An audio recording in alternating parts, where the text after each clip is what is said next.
Hello and welcome to Roanoke County Today. I'm Teresa Hall, Director of Public Information for the county. If you've driven past the Andrew Lewis Place neighborhood in western Roanoke County, you may have noticed a lot of heavy machinery. This construction equipment has helped bring much improved sewer service to the neighborhood. We'll have an update on that project, plus much more. Hope you'll stay with us. So, April, yeah? You know your charger's still using energy when it's plugged into the wall, right? Yeah, but that's not my charger. I don't even have a cell phone.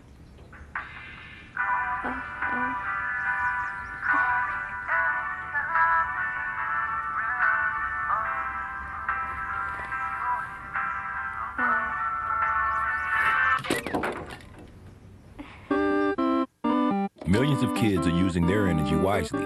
What's your excuse?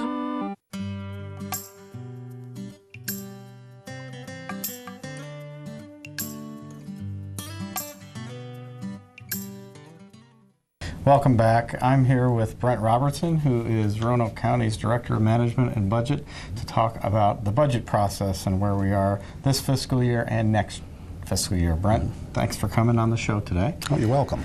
Could you tell us what the current status of our budget? We know we're in kind of difficult economic times, but where are we in Roanoke County with the current fiscal year budget? Well, Dan, unfortunately, that we do mirror a lot of the national and state economic situations that are out there. And currently, to date, we've projected that we think we're going to be about $3 million short in our revenues this year to provide the services to our citizens. About $3 million. Can you tell us what the major revenue sources are that we're coming up short on?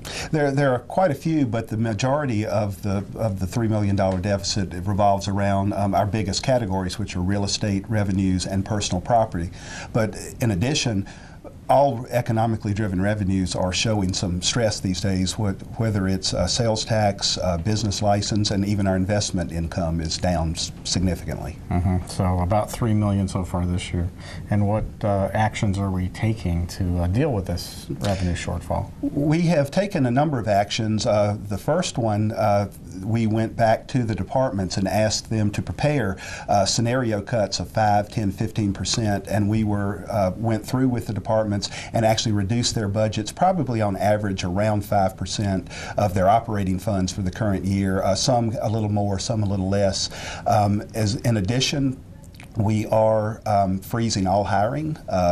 Positions that become vacant have to go before a job bank of administrators here, and those are decided on a case-by-case basis.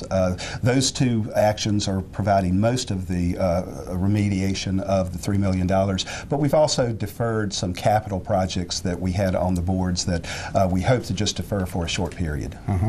And I know we've also asked the department heads just to watch their day-to-day expenditures, and we've kind of cut back on training and travel and those things as well.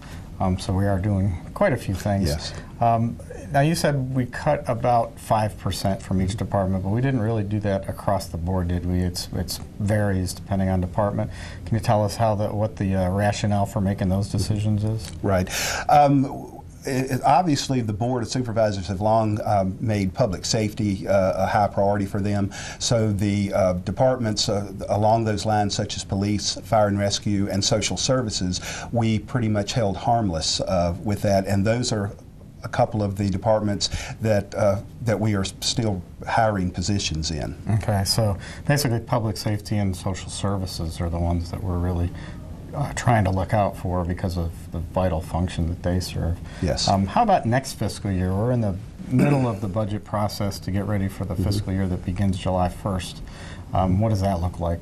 Unfortunately, the current economic conditions are projected to continue into next year, and while we were dealing with a $3 million shortfall this year, we expect it to at least be that for next year. And in response to that, we have given our operating departments budget reductions that amount to a pretty significant amount that they're supposed to develop scenarios to bring back for funding their services for next year. So once again, we're not done this year, but we're going to have to make additional cuts for next year. How about the impact of the state budget on the county budget? The state is going through their process, and we have to wait until basically they're done until we really know the impact. But can you talk a little bit about the impact of the state on our budget? Yes. The Roanoke County doesn't get a huge amount of state funding for the general fund or most of our goods and services here in the county. However, they do have a substantial impact for funding for Roanoke County schools. The county's funding reduction from the state is anticipated to be somewhere around $800,000 or $900,000 for next year. However, the school reduction is totaling somewhere around $7 million, and that is pretty significant. And the county will obviously be looked to provide some additional funding to help the schools make that up. And once again, the Board of Supervisors have long made education a priority of theirs as well. Right, and we have a very good working relationship with the school board, and we work together on the budget. Yes. Now, how about the citizen input on the budget process? When are the citizens going to be able to review and comment on the budget before the Board of Supervisors actually votes on it? Yes. There's actually quite a few times that the citizens can comment or have input in the budget. As we get into February and March, there will be public hearings on a general public hearing just on the budget in general. There will be a public hearing on the tax rates, setting the personal property, machinery and tools, and real estate tax rates, as well as there'll be a public hearing on the proposed budget that will occur probably around the first meeting in April when the county administrator makes his proposal to the Board of Supervisors. Okay, great. And where can people, how do people find out more about the budget process? Is there a way to contact your department? Yes, they can look at the Budget Department's website, Roanoke County's website. We're a departmental link there, and the phone number of the Budget Department is 540-772-2021. Well, thanks, Brent. Thanks for being with us today. We know it's a tough job you have right now. The budget is a difficult puzzle to put together, but the good thing about being in Roanoke County is we all cooperate with schools and the departments, and we'll make it through this. Thanks for being here. Oh, you're welcome. We'll be right back.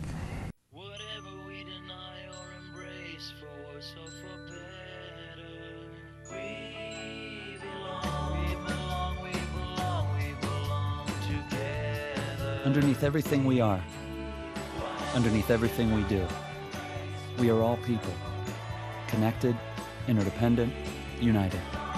And when we reach out a hand to one, we can influence the condition of all.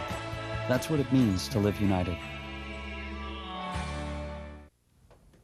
Oh, those boys are much too much. Those boys are much too much. We got the spirit. We're hot. We can't be stopped. We got the spirit. We're hot. We can't be stopped. We're going to beat them and bust them.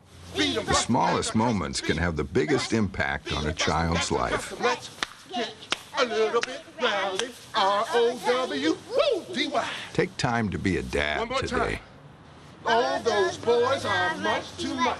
Those boys.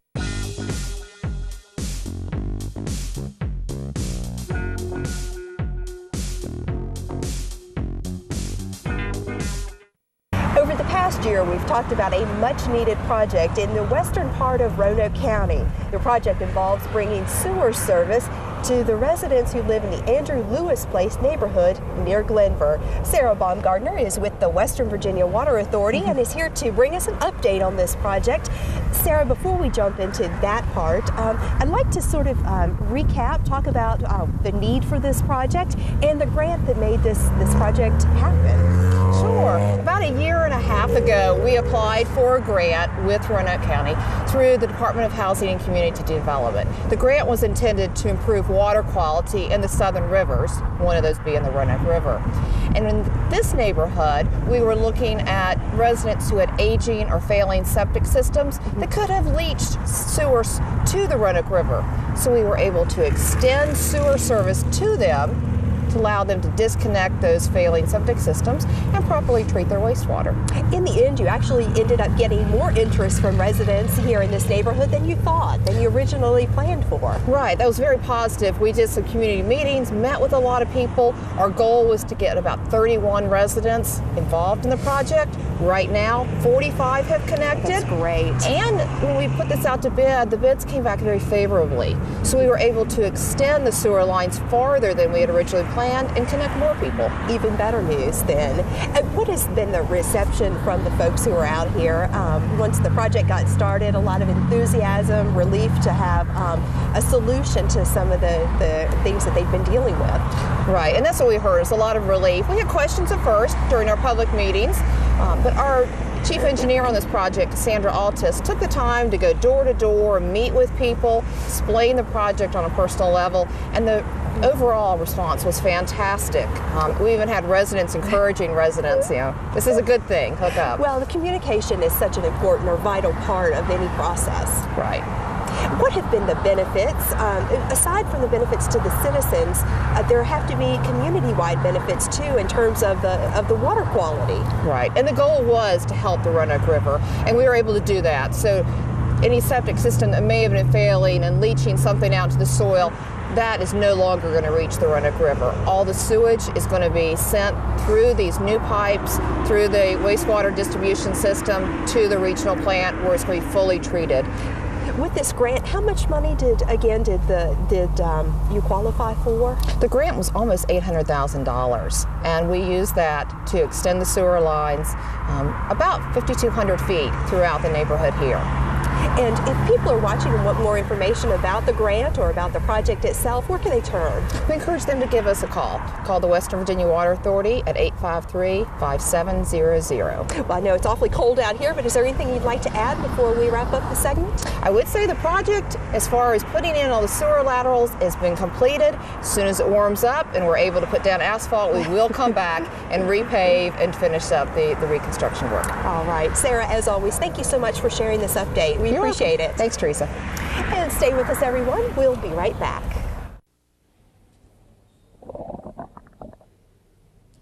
Sounds like you could use some Van Gogurt. It's fortified with arts-rich nutrients to improve your math and reading skills. Catch! Van Gogurt, thanks. So what's the deal with your ear? Always with the ear, huh? Feed your kids the arts. For 10 simple ways to learn how, visit AmericansForTheArts.org.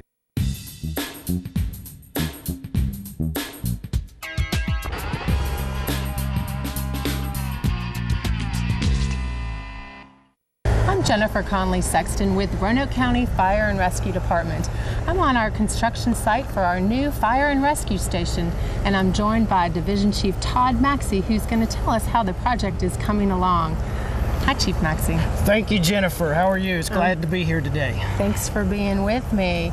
It seems like just yesterday we were here for the groundbreaking ceremony, and that was actually June. And now 8 months later, how is the project coming along? Jennifer, the project's coming along real well. With the progress that we have made to this point, as you can see, we do have a nice building structure. We have a lot of the metal roofing on the building in order to close it in. We've also made some headway in the block walls and separating our living spaces from our equipment apparatus bays. And then just recently we were able to pour some concrete and have a partial floor in our living area. Okay, great. This site is actually almost at the corner of Hirschberger and Plantation Roads. And we have another station, our Holland station, about 3 miles away or so, that is also in North County. Why was it so important to have this station in North County as well for the citizens? Currently, the Holland station covers all of North County, and the Holland station is our busiest station throughout the county with the call volume. And with the population, the growing areas, our call volume continues to rise in this area. So in order to provide and enhance the service, we're going to put a station here, as you can see, and we'll end up splitting some of the areas in order to take away some of that call volume from the Holland station. What that will entail down the road is that it provides a more effective service throughout the entire county without having to call units or as many units from other stations. Okay. And this station will be a 24-hour station, is that right? Yes, this station will be staffed with a fire truck and a medic unit, and it'll be staffed 24 hours, 7 days a week. Okay. You know, I'm so fond of the facade that this building will have when it's complete. In the artist rendering, it shows some really pretty brickwork, some really pretty stonework, and of course the metal roof that's already on the building. Why was it so important to have some of those special features on this particular station? What we took into consideration is just the surrounding community. We wanted a station that looked nice sitting in the area and tried to blend in some of the exterior facade to blend in with the community. We have adjacent to the property a historical house that has some red metal roofing, has some stone and some older colonial type brick. On this station we'll also have that type of facade, a stone and older type brick. As you can see, we have the metal roofing, and we just wanted to kind of incorporate a little decor into the exterior of the station to fit in. I think you've done a nice job with that. Thank you. When will this station be complete and operational? If all goes well, we have a completion date and operational time somewhere around August 2009, this summer. So it's going to be complete in August. Maybe we'll check in with you a couple months down the line to see how things are coming along.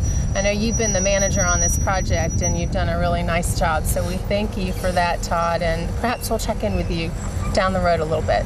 Thank you. I think in a couple months we'll definitely be able to see a little bit more progress, and we're looking forward to the opening date of the station. Great. Thanks so much. Thank you, Jennifer. Roanoke County Today. We'll be right back.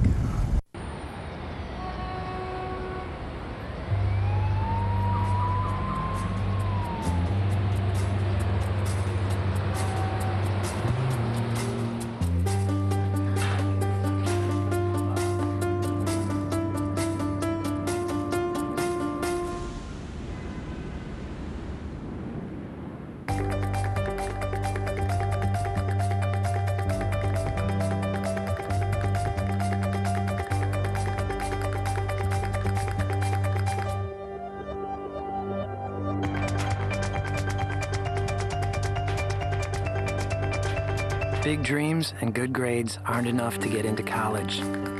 There are actual steps you need to take. Finding someone who can help is the first and most important. For the next steps, go to knowhowtogo.org.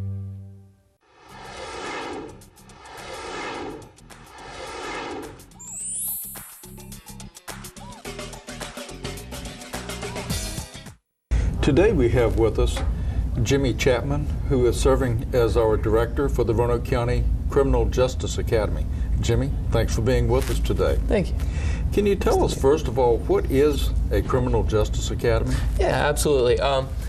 The Academy started a process back in probably early 2007 with the Department of Criminal Justice Services through the state of Virginia to become a certified independent police academy, law enforcement academy, which allows us and gives us the flexibility to train law enforcement officers and a jail curriculum. And at this time, currently, we're actually going into the realm of communication, so we'll be a full-service independent academy who will be training dispatchers as well.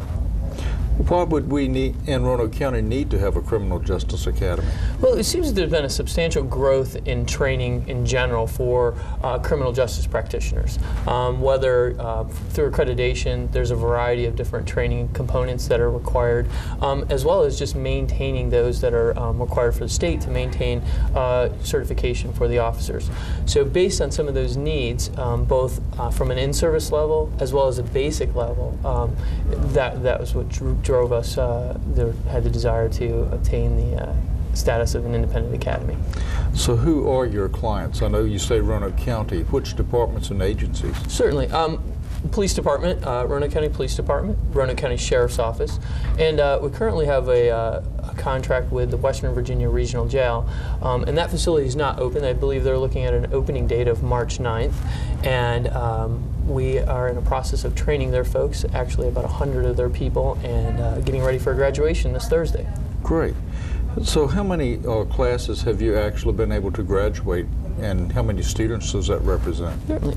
We have completed 2 law enforcement training academies. Each one of those run between 22 and 23 weeks, and for 19 recruits, now police officers with the Roanoke County Police Department. Okay. And we've also graduated 63 for the Western Virginia Regional Jail, and we're currently getting ready to graduate another 53 on Thursday. So a large number of students we've actually put through, particularly for the jail, for the Western Virginia Regional Jail. Now, what kind of training do you provide at your academy? Again, we're full service, so we're doing all of the in-service training to allow our officers to maintain their certification. Additionally, the basic training is all-encompassing. So defensive tactics, there's driver's training involved in that, there's firearms training, as well as just the core curriculum that's defined by the Department of Criminal Justice Services.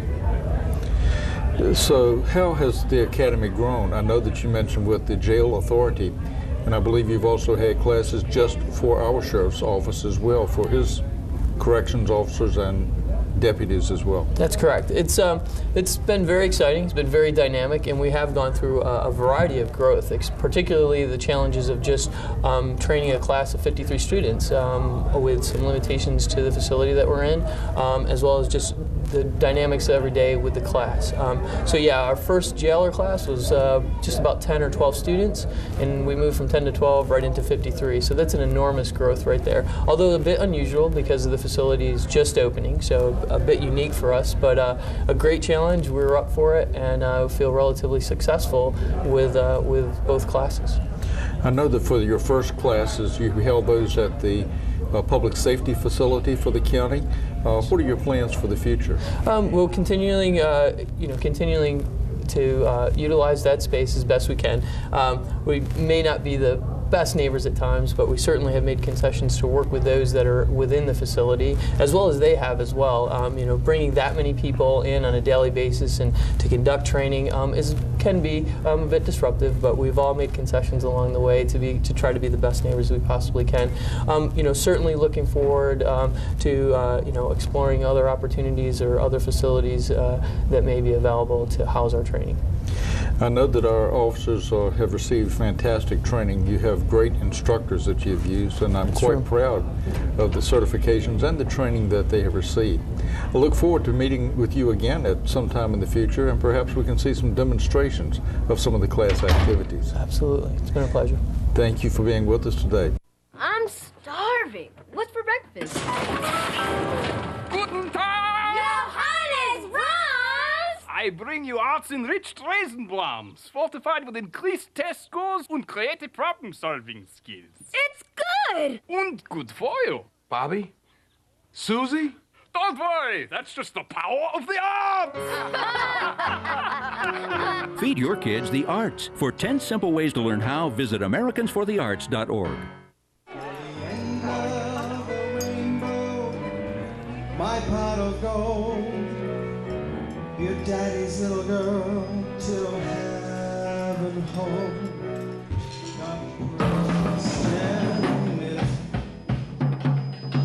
It's easy to tell if you've had way too many. But what if you've had just one too many? Buzz driving is drunk driving.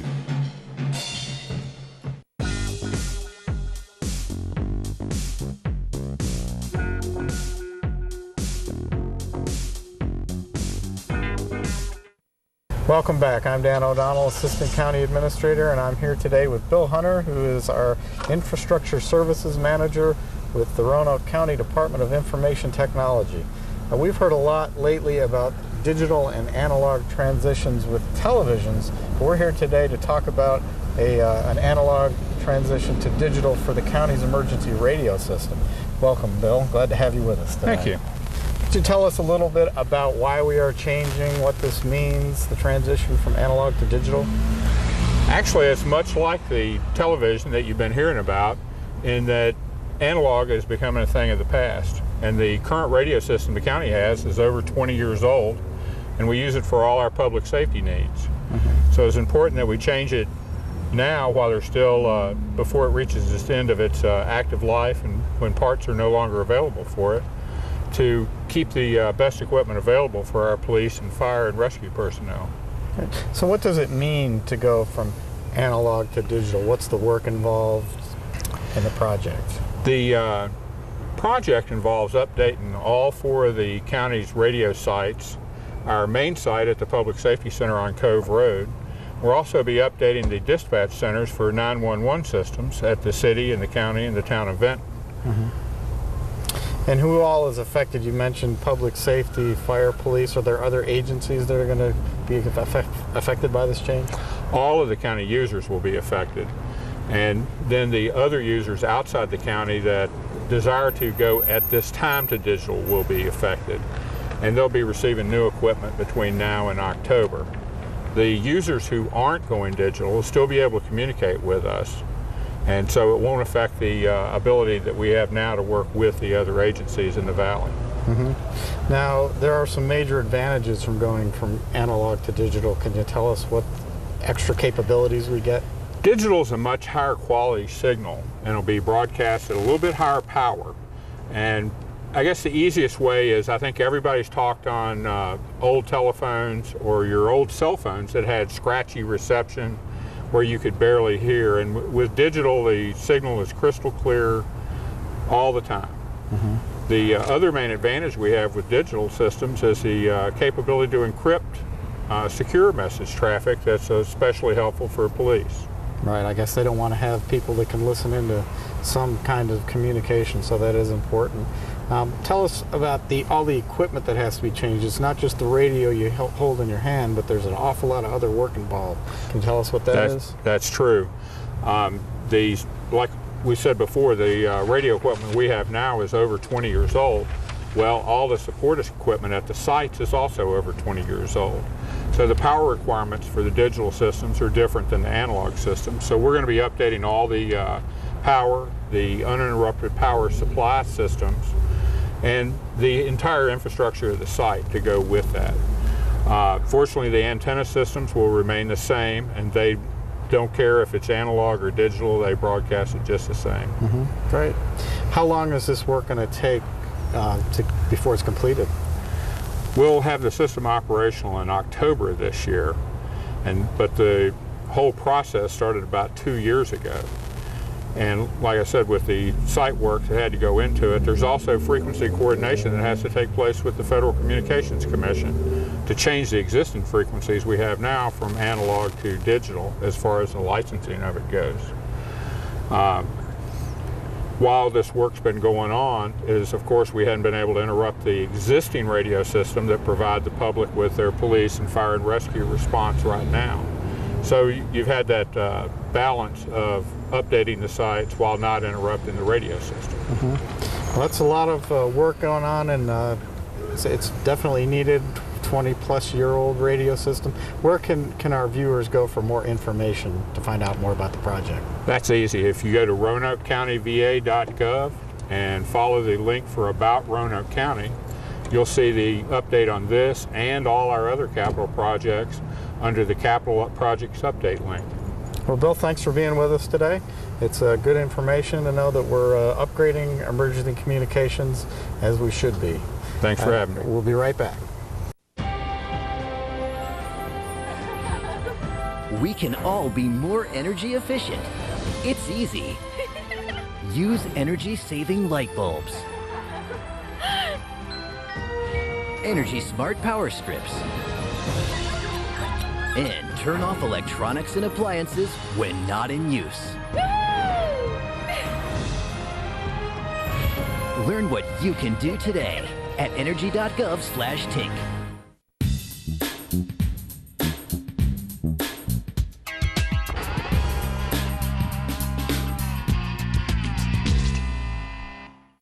That's all for this month's edition of Roanoke County Today. Remember, for more information on county events and programs, visit our website at RoanokeCountyVA.gov. See you again next month.